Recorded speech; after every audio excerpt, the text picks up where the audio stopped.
Apa yang ada di pikiran kalian ketika ngomongin partai politik? Dalam setiap sistem demokrasi, partai politik seharusnya menjadi jembatan antara rakyat dan negara. Mereka diberi mandat untuk menyerap aspirasi, merumuskan kebijakan, dan melahirkan pemimpin yang berpihak pada kepentingan publik. Namun dalam praktiknya, partai politik justru sering menjadi sumber masalah yang menggerogoti sendi-sendi kehidupan berbangsa. Salah satu akar persoalan adalah kultur kekuasaan yang berorientasi pada keuntungan pribadi dan kelompok. Banyak kader partai yang masuk ke politik bukan dengan niat melayani masyarakat, melainkan untuk mencari akses terhadap sumber daya negara. Akibatnya, politik berubah menjadi ajang perebutan proyek, jabatan, dan konsesi. Tak kalah serius, partai sering gagal menjalankan fungsi kaderisasi yang sehat.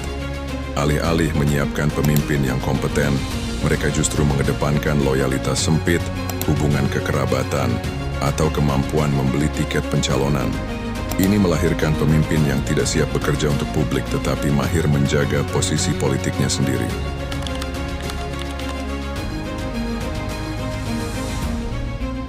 Secara teori, partai politik adalah wadah yang menghubungkan rakyat dengan pemerintah.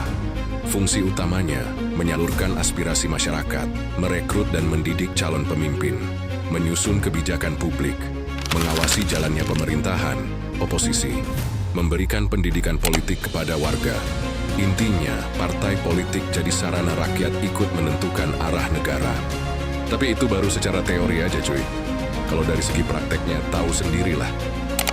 Partai politik lahir dengan tujuan mulia, menjembatani aspirasi rakyat, dan memastikan pemerintahan berjalan sesuai kepentingan publik.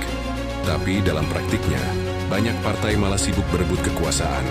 Alih-alih fokus pada kesejahteraan, mereka lebih sibuk memikirkan posisi, dana, dan citra. Tapi semua itu bukan tanpa alasan, cuy. Contohnya aja rekrutmen anggota. Alih-alih merekrut orang-orang yang berkompeten, kebanyakan partai lebih suka merekrut figur artis sebagai anggotanya.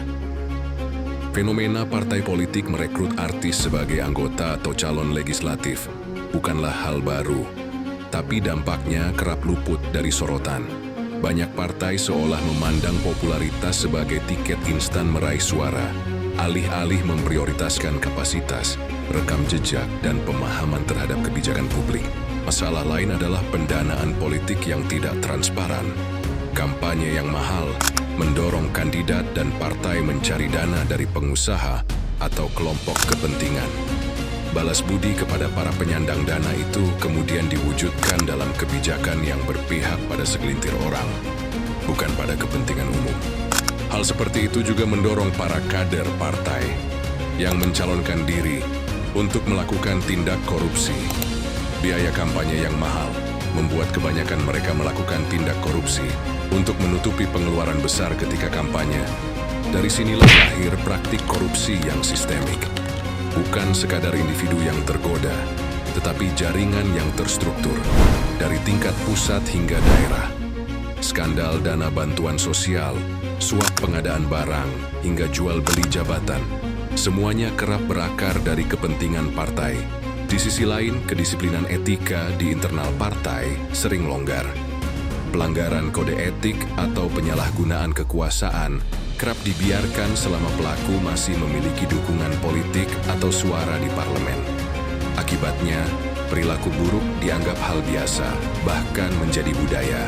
Semua ini menciptakan lingkaran setan.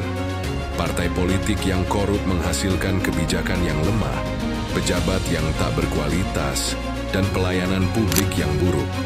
Rakyat kehilangan kepercayaan, tetapi tetap terjebak karena sistem demokrasi modern hampir selalu membutuhkan partai.